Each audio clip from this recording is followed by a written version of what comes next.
Shalom, Bapak Ibu, Saudara sekalian, salam sejahtera buat setiap kita. Mari sebelum kita kembali merenungkan bersama-sama renungan Gema hari ini, kita satu dalam doa. Bapa kami yang bertata di dalam sorga, Tuhan kami berterima kasih, kami bersyukur ada satu kesempatan kami boleh merenungkan kebenaran firman-Mu Tuhan. Kami rindu mendengar suara-Mu, karena itu biarkan Tuhan yang berikan kami hati dan juga telinga untuk siap mendengar apa yang ingin Kau sampaikan. Terima kasih Tuhan, pimpin dan sertai renungan hari ini. Di dalam nama Yesus kami berdoa. Amin. Bapak Ibu Saudara, renungan hari ini terambil dari 1 Petrus pasalnya yang kelima. Tapi hari ini kita hanya akan membaca ayat 1-6 saja. Renungan hari ini bertema rahasia gereja yang sehat.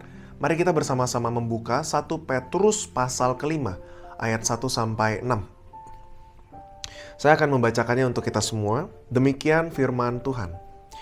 Gembalakanlah kawanan domba Allah. Aku menasihatkan para penatua di antara kamu, aku sebagai teman penatua dan saksi penderitaan Kristus, yang juga akan mendapat bagian dalam kemuliaan yang akan dinyatakan kelak. Gembalakanlah kawanan domba Allah yang ada padamu. Jangan dengan paksa, tetapi dengan sukarela, sesuai dengan kehendak Allah. Dan jangan karena mau mencari keuntungan, tetapi dengan pengabdian diri.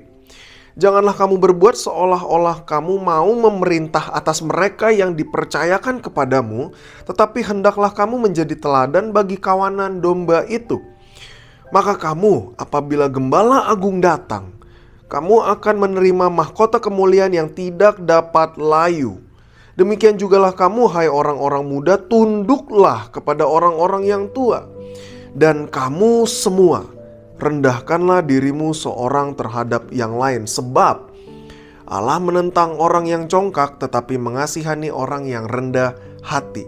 Karena itu rendahkanlah dirimu di bawah tangan Tuhan yang kuat, supaya kamu ditinggikannya pada waktunya. Sedemikian jauh pembacaan firman Tuhan. Bapak Ibu Saudara sekalian, pertanyaan buat kita semua pada hari ini. Seperti apa komunitas gereja yang dikatakan sehat? Di pasal terakhir dari kitab 1 Petrus ini, di pasalnya yang kelima, Sang Rasul Petrus menasehatkan dua kelompok di dalam gereja. Pertama adalah mereka di dalam kelompok penatua atau pemimpin-pemimpin gereja. Dan kelompok kedua adalah orang-orang muda di dalam gereja. Rasul Petrus menasehati para penatua untuk menggembalakan kawanan domba Allah. Gambaran yang dipakai di dalam kepemimpinan gereja ini bukan sebuah gambaran tentang seorang raja yang begitu gagah perkasa di dalam perang, membabat habis siapapun yang menentang mereka, melainkan sebuah gambaran gembala yang merawat, memberi makanan sehat kepada domba-dombanya, menuntun domba-dombanya dengan begitu sabar dan penuh kasih, serta mencari domba-domba yang tersesat untuk dibawa pulang. 3 karakteristik yang harus dimiliki oleh seorang gembala adalah, yang pertama, gembala itu menggembalakan kawanan domba jangan dengan paksa, tetapi dengan sukarela, penuh dengan kerelaan hati, sebagai bukti kasih Tuhan yang terlebih dahulu telah mengasihi para gembala. Karakteristik kedua, gembala melayani bukan untuk mencari keuntungan diri sendiri, saudara, melainkan melayani dengan penuh pengabdian diri, dengan penuh antusias, sekalipun terkadang banyak pengorbanan yang harus diambil, banyak hal yang tidak menguntungkan yang harus dialami. Karakteristik ketiga, gembala melayani bukan dengan sikap otoriter yang kemudian sewenang-wenang menindas domba-dombanya, tetapi justru harus memberikan sebuah teladan hidup melalui perkataan dan juga melalui perbuatan sehari-hari. Apa yang dikatakan sesuai dengan apa yang dilakukan. Selanjutnya Rasul Petrus kemudian menasehati juga untuk kelompok yang kedua, agar orang-orang muda pun mereka memiliki sikap hormat dan tunduk kepada orang-orang tua dan para pemimpin gereja.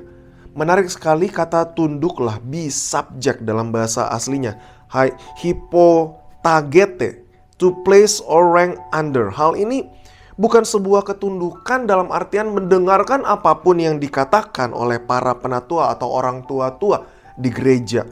Bukan juga berarti tidak boleh ada sebuah perbedaan pendapat. Bukan berarti juga kalau dosa berarti kita juga turutin. Kata tunduklah ini mengindikasikan sebuah kesediaan dalam artian mendukung tujuan dari orang-orang yang berotoritas di dalam gereja, kecuali jika mereka mengarahkan kita kepada dosa. Petrus kemudian menutup ayat 5 ini dengan kalimat, dan kamu semua, itu berarti apa? Baik para gembala, baik domba-dombanya, baik orang muda, baik orang tua, dan kamu semua, rendahkanlah dirimu seorang terhadap yang lain. Perbedaan cara pandang antara kaum muda dan kaum tua bisa mengakibatkan sebuah konflik yang serius di dalam gereja. Maka dari itu saat ada perbedaan pendapat, orang-orang muda harus mulai belajar untuk merendahkan hati, menghargai pendapat orang-orang yang lebih tua. Tetapi sekali lagi, begitu juga sebaliknya. Bagaimana orang-orang tua pun menghargai pendapat dari orang-orang muda. Saudara, saya mengibaratkan penatua atau pemimpin gereja ini seperti seorang nahkoda yang sedang mengemudikan kapal yang besar, atau anggap saja itu gereja. Dan setiap anggota gereja, aktivis, majelis, mereka adalah kru dari kapal tersebut. Seorang nahkoda diberikan kepercayaan untuk membawa kapal yang besar ini sesuai dengan tujuan yang telah Tuhan titipkan, yaitu ke sebuah pulau. Tetapi mari kita bayangkan sejenak apa yang terjadi seandainya kru atau penumpang kapal satu persatu mulai berkata, kita ke sini saja, kita ke pulau yang ini saja, yang ini lebih baik, lebih bagus, lebih indah, lebih cantik. Atau masa begini juga nggak bisa, kita belok sedikit ke sini nggak boleh. Dan banyak konflik lainnya. Tentu nahkoda tetap harus fokus kepada satu tujuan, yaitu tadi, pulau yang sedang dituju.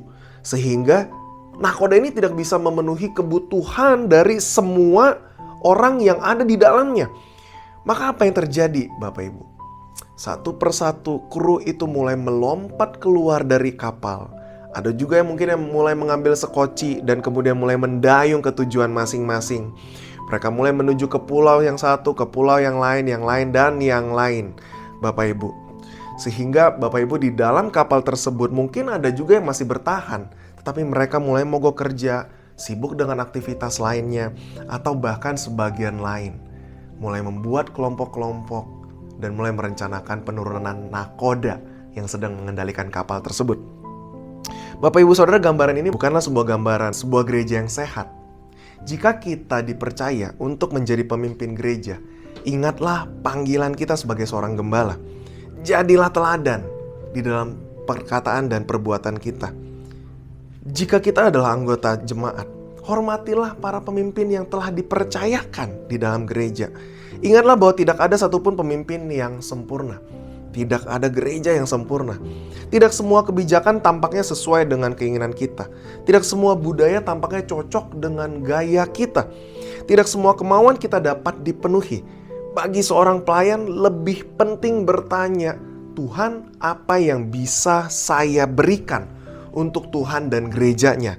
Daripada bertanya tentang Tuhan, apa yang gereja bisa berikan kepada saya? Sebuah gereja yang sehat dapat terwujud ketika orang-orang di dalamnya terlebih dahulu saling merendahkan hati dan melayani.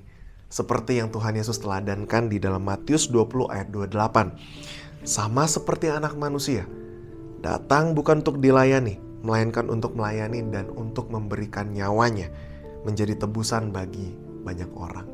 Tuhan memberkati. Mari kita berdoa.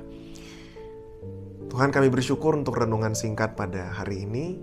Biarlah firman ini boleh kami terapkan di dalam gereja kami, di dalam peran kami masing-masing, baik itu sebagai seorang gembala, baik itu sebagai jemaat. Tuhan, kami boleh belajar untuk rendah hati, saling support satu sama lain untuk kemajuan gerejamu, untuk pertumbuhan kerajaanmu dimanapun kami berada. Dan pakailah gereja kami boleh menjadi perpanjangan tanganmu, melayani orang-orang lebih banyak lagi.